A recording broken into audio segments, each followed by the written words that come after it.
안창일 목사의 초간단 신약 이야기. 사랑하는 성도 여러분, 이 시간에는 성경의 마지막 66번째 책인 요한계시록을 나눕니다. 계시록의 저자는 사도 요한이지요. 요한은 에베소에서 소아시아 교회들을 섬기던 중에 로마 제국에 박해를 당합니다. 1장 9절에서 밝히는 것처럼 사도 요한은 하나님의 말씀과 예수를 증언하였음을 말미암아 반모라고 하는 황무한 섬에 유배되었습니다. 당시 로마의 통치자들은 황제를 주와 신으로 고백하며 숭배하도록 강요하기 시작했습니다. 요한은 성도들에게 이러한 황제 숭배의 요구와 핍박에 담대히 맞서 참된 신앙으로 끝까지 이기도록 격려와 희망을 주기 위하여 반모섬에서 이 책을 기록하였습니다. 저작 시기로는 그리스도인들이 박해를 받기 시작하던 때이므로 초기 교회 시기에 교회를 박해했던 네로 황제의 통치 기간이거나 혹은 두 번째로 교회를 박해했던 도미티아누스 황제의 통치 후반이 가장 많이 언급됩니다. 대부분의 학자들은 주후 95년경에 적었을 것으로 추정합니다. 요한계시록은 고도로 상징적인 글을 사용하는 묵시문학 형식으로 기록되어 있습니다. 대표적으로 666이라든가 14만 4천, 용, 음녀, 24장로 등등 많은 상징들을 언급합니다. 그러므로 그 내용을 해석하고 이해하는 데 있어서 문자적인 의미 그대로 이해하기보다는 비유와 상징 등이 암시하는 의미를 잘 파악하도록 해야 합니다. 보통 요한계시록을 미래에 일어날 일들에 대한 예언적인 차원으로만 이해하려는 경향 때문에 사람들은 계시록에서는 장래에 대해서 새로운 사실들을 알려주는 것으로 오해합니다. 하지만 요한계시록의 내용은 이미 성경 전체에서 말씀하고 약속하신 것들을 정리하는 것이지 성경에서 말씀하지 않은 새로운 것을 적고 있지는 않습니다. 그렇기 때문에 계시록의 그 해석과 의미는 성경 전체의 내용과 맥락을 벗어나지 않아야 합니다. 또한 요한계시록에는 다행히 상징적으로 말한 것이 무엇을 의미하는지 그 자체에서 해석을 위한 실마리를 많이 제공하고 있습니다. 예를 들어 별은 천사를 의미하고 촛대는 교회를, 큰 음녀는 바벨론 혹은 로마를 의미한다는 것을 알게 하므로 독자들에게 올바른 이해를 돕습니다. 요한계시록의 또 하나의 독특한 특징은 상징적으로 완전을 나타내는 7이라는 숫자를 자주 사용한다는 것입니다.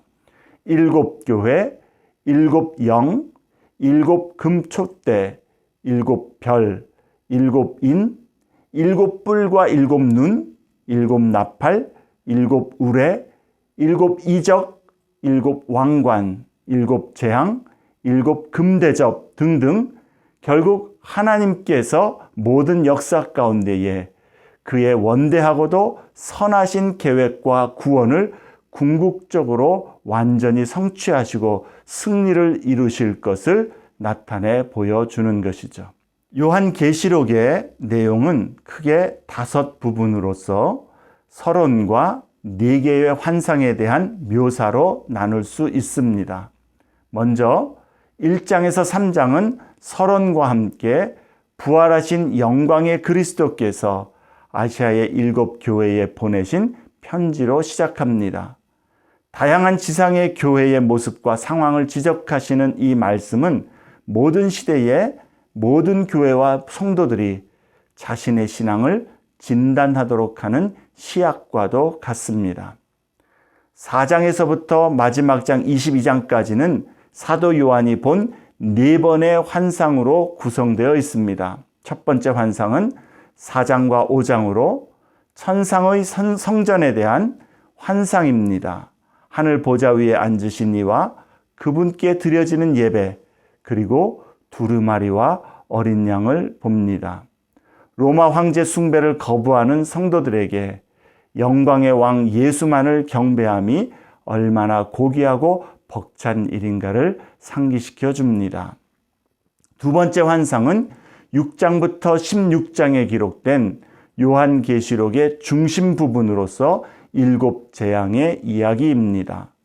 7 인, 7 나팔, 7 대접으로 구성된 세 시리즈의 재앙과 하나님의 심판, 그리고 교회의 구원과 승리에 관한 내용입니다. 세상과 사탄의 세력과 유혹을 견디고 승리한 사람들은 하나님 보좌 앞에서 새 노래로 하나님을 찬양할 것입니다. 세 번째 환상은 17장에서 20장으로 바벨론, 두 짐승, 용에 대한 심판과 멸망, 그리고 최후의 심판에 대한 환상입니다. 성도와 교회를 핍박하는 세상과 사탄의 세력은 심판을 받을 것이지만 이와는 대조적으로 성도와 교회는 어린 양의 혼인잔치와 그리스도의 재림, 그리고 그리스도의 천년 왕국을 누릴 것을 확신과 소망으로 보여줍니다. 네 번째 환상은 결론부로 21, 22장에서 새하늘과 새 땅, 그리고 새 예루살렘의 영광스러운 모습을 묘사합니다. 성도는 계시록의 말씀을 통해 성도 앞에 놓인 최후의 승리와 영원한 천국의 소망을 확실히 붙들고서 이 땅의 어떠한 도전과 유혹, 시험과 고난에도 굴하지 말고 끝까지 주 예수께 신실한 믿음과 삶을 항상 이루어 나아가야 하는 것입니다.